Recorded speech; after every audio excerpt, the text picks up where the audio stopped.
Hello and welcome to a special edition of The Point with me, Liu Xin, coming to you from Urumqi, capital of Xinjiang Uyghur Autonomous Region. My guest today is Mr. Kaiser, president of the Xinjiang Medical University. President Kaiser, welcome to The Point.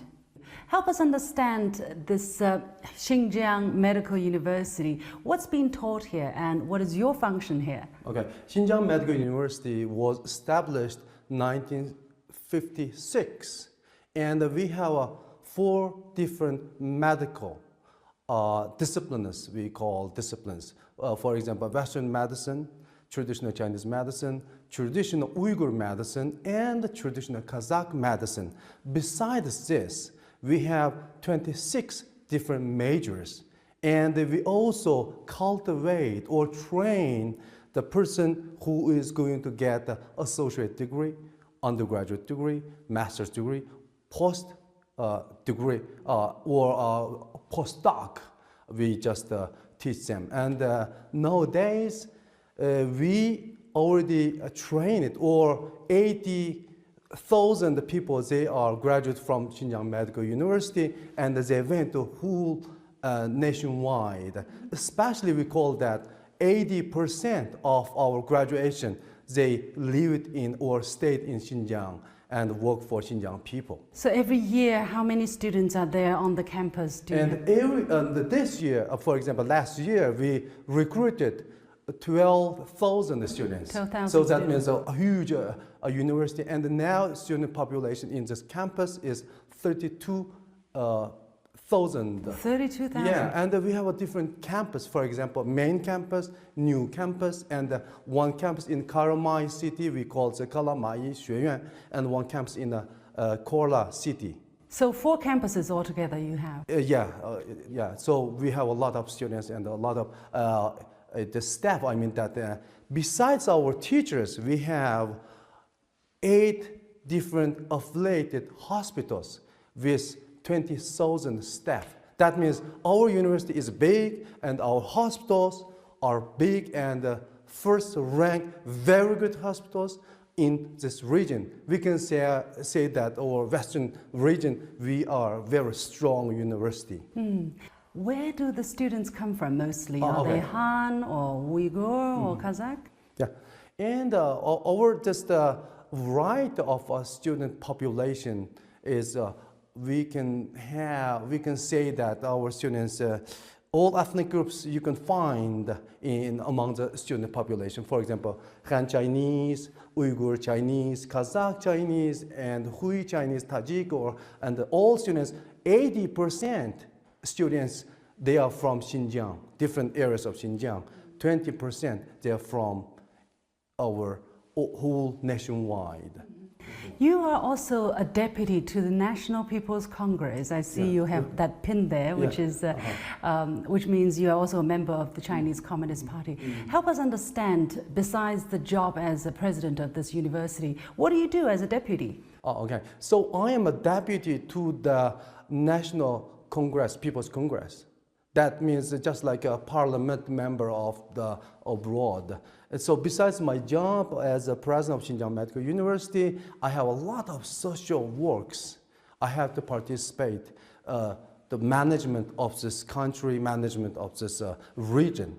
You have to bring up legislation. Yes, we have a legislation, a role, and we have a right to say how to legislate, right to say what's problem exists, right to say how do we solve. That means we have right to suggest the government should change some thing, some issue. Yeah. What was the last time, what was the latest legislation you proposed, and was that adopted into a draft law at least, or even into a law?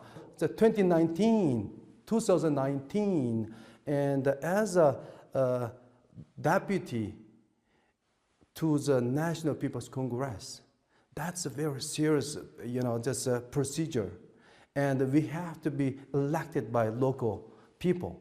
So I was elected in Kashigar, one county called Barchuk or Maralbeshi or Bachu, that's the one county. They elected me as a deputy. So I have to do something for Bachu people. So 2019, I brought 20 experts from our university, different hospitals, and in the field of cardiology, oncology, or other just ophthalmology.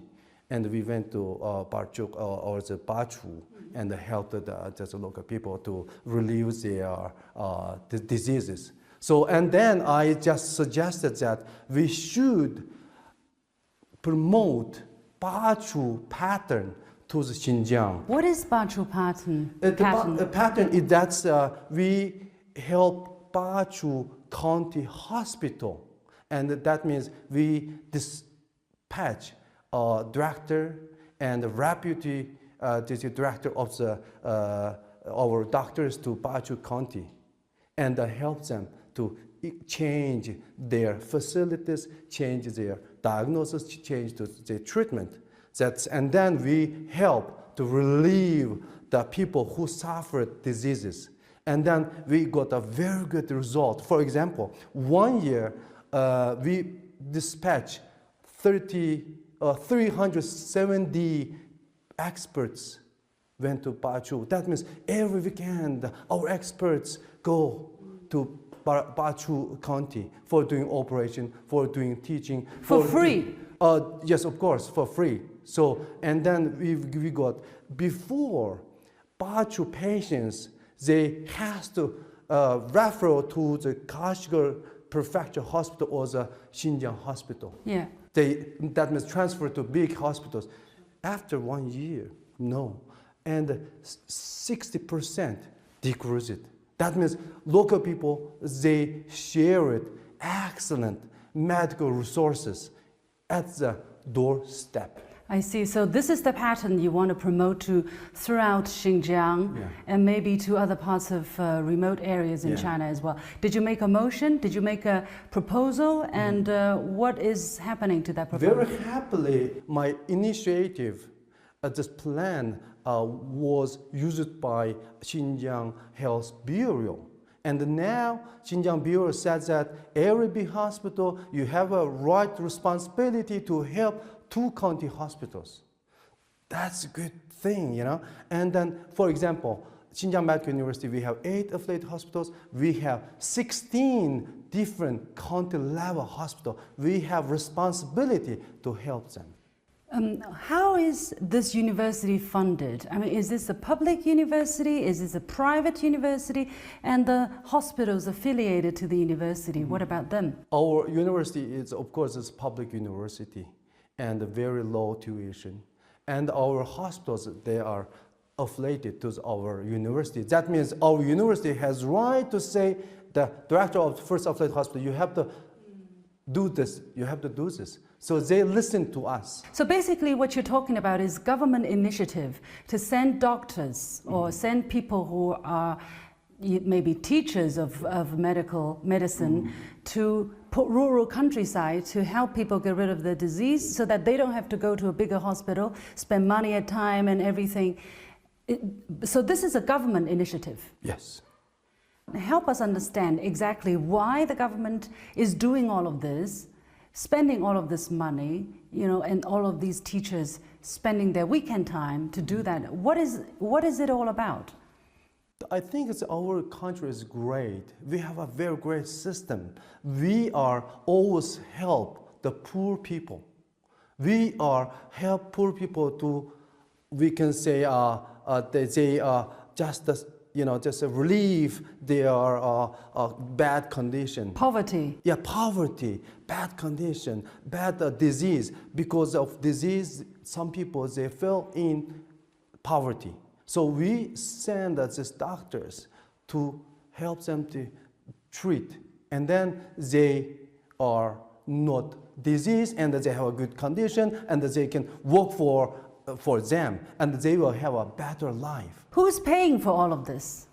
That's a great, thing that our medical insurance, our primary... Do these people have medical insurance? Yes, of course.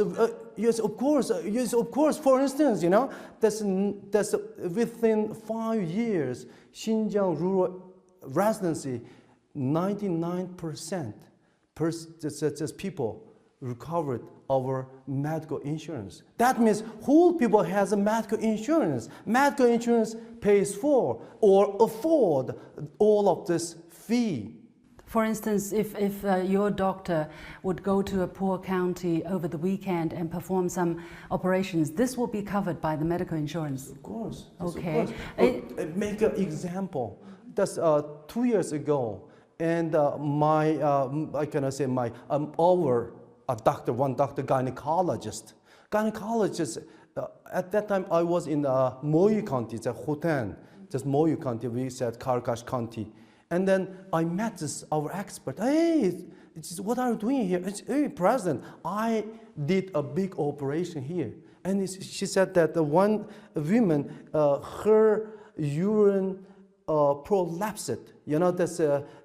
That's women's sexual organ prolapsed. That's a bad condition. And she did this operation, and the operation cost us 13,000 RMB. And just that farmer just paid 100 RMB. That means we covered all. Help us understand the family planning policy of Xinjiang. Where did it start? What happened over the past few years that attracted so much attention? Just, I'm so sad to hear that. You said this birth control. You said forced birth control. That's the German person. Yeah, I know. That's just very sad. We help them, encourage them to have a healthy life. So the German guy said that we put something and we do the birth control. Absolutely absurd. Ridiculous. And infant mortality within 5 years decreased a lot. It decreased to 6.7 something like that percent. 1,000, that means 1,000 baby they born, and just 6 will be dying. Before a lot. So, for example, before 1949, for example, a lot. 1,000 baby born, infant born, 600 they were die before 1949. Now, 1,000 baby born, just 4.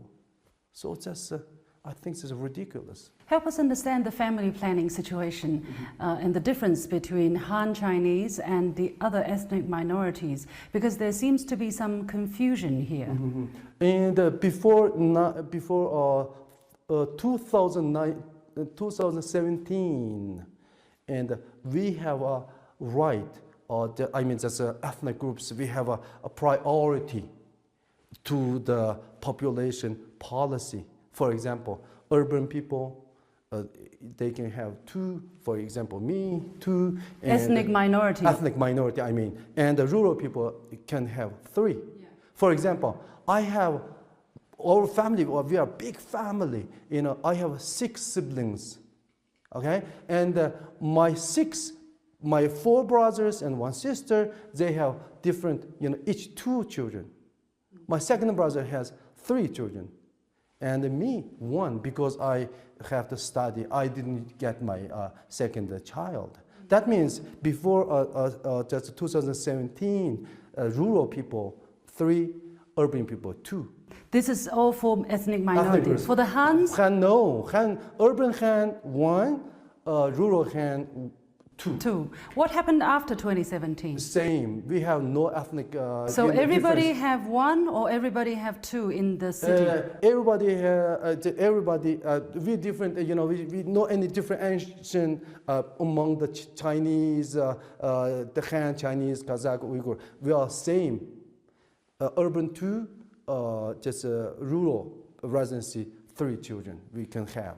You have been watching a special edition of The Point. We'll take a quick break and we'll be back right after that with Kaiser, President of the Xinjiang Medical University. Making sense of the overwhelming wave of information means cutting through the noise to shine a light on the heart of the story. and making room for new perspectives.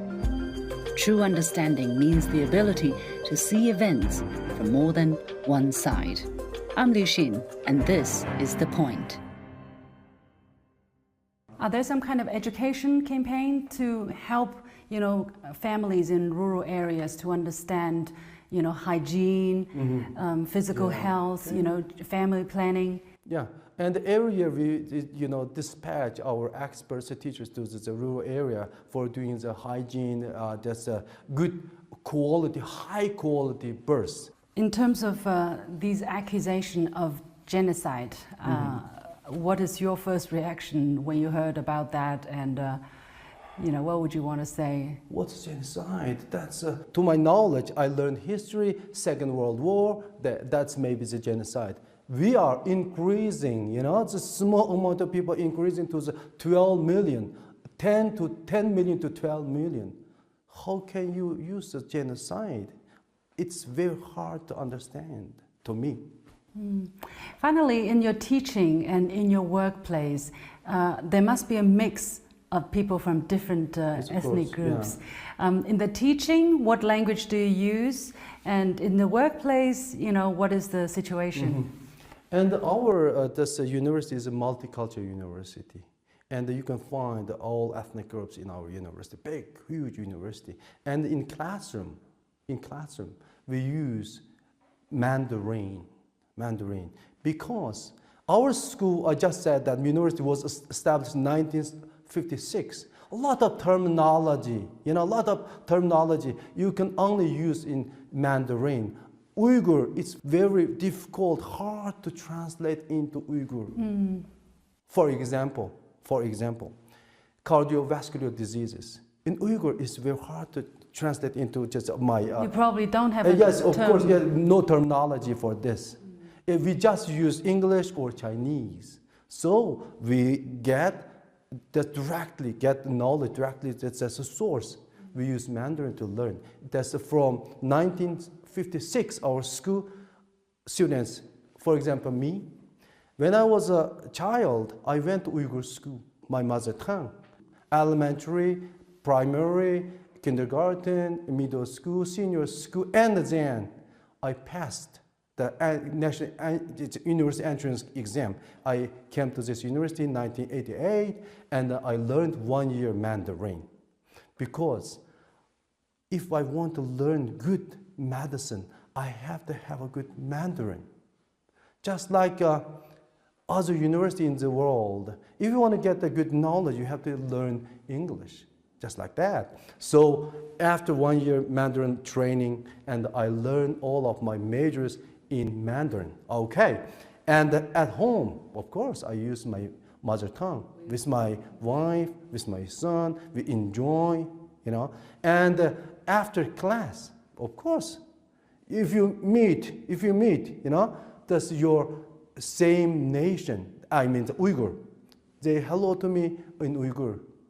I hello back to them in Uyghur, of course. Finally, about Uyghur medicine or Uzbek medicine, Kazakh medicine. How much effort is being made to promote these ethnic minority heritages? Oh, okay. Just Uyghur medicine, traditional Uyghur medicine is one branch of Chinese medicine. If you track back, and of course to the same, just a big traditional Chinese medicine, and one branch is Uyghur, Tibet, Mongolian, or Kazakh. And then we have a local specialized treatment, a local herb. So we will have a specialized in some area. So our government always encourage to develop our own traditional medicine. For example, yes, we have Xinjiang Medical University. When we were established, we have no traditional Uyghur medicine or Kazakh medicine. Just after 2000, just the government encouraged Xinjiang Medical University, you have to have traditional Uyghur medicine and Kazakh medicine. That's why we recruited teachers, and we cultivated teachers, and we recruited students, and what we have Uyghur medicine. And then we have a whole Xinjiang almost all counties have traditional Uyghur hospital. I think it's more than 43 or 46 Uyghur medicine hospital. What would be one specific Uyghur traditional therapy for a headache, for instance? Can you just give us an example, Yes, or of something course. special? Yes, we have a very special, just that's, I can say that abroad and just inner China, some people, if they have we call it dermatology, just a skin problem. Yeah. We call it vitiligo. Vitiligo means it's a white color disease. Okay. And then Uyghur medicine, great for that. We have a specified, so they come to here, receive the treatment, and then we have a sand treatment. Turpan, we have big sand. Sand treatment, herbal treatment, and liquid treatment, and then skin covered normal skin. So that's why every summer a lot of people from our neighboring countries and Shanghai, Beijing, Shanghai or Beijing, they come here to getting this vitiligo disease, for example. For example, another gynecology, cervix cancer, and we just bone fracture. We call it orthopedics. We are very good at this. Uyghur medicine very good at this. President Kaiser, I've learned so much, and I never knew that Uyghur medicine could be so magical. I'll try it sometime in the future myself. Thank you very much for your insights. Thank you. And I didn't use my English for decades. So today you forced me to use my English. I picked up my English so quickly, so quickly. And Okay, I forced you. in the end, through your program, welcome all people from the whole world to hear. We saying that seeing is believing. So just do not trust, do not believe anyone says this or says that. Come to here, see through your eyes. And people are free to come. It's open to everybody. Yes, of course, welcome. Yeah. Okay. And our university, we have a very good relationship with big universities who around the world. Yeah? For example, you just graduated, you went to French Comté University. We have a good ties with French Comté University, and just we call that hydatid disease, and econo diseases. We cooperate with French Comté University. And Nihon University in Japan. We have good cooperation, and we are doing research on longevity. That means long life research. And now Xinjiang people's lifespan is quite high. Yeah, of course. I understand it's 73 or Yes, 73. 73. 73. Yeah. And you want to make it even longer. Yes, of course. And the Hutan area, I should suggest that you go to Hutan area, you can find person who live more than 100 years. Okay, I would love to see that. Okay, welcome. Time is so limited, but thank you once again. Thank you. My guest has been Mr. Kaiser, President of the Xinjiang Medical University. And with that, we come to the end of this special edition of The Point with me, Liu Xin, coming to you from Urumqi, Xinjiang. Follow me on Facebook and Twitter using the handle Liu Xin in Beijing. Thanks for watching. Bye for now.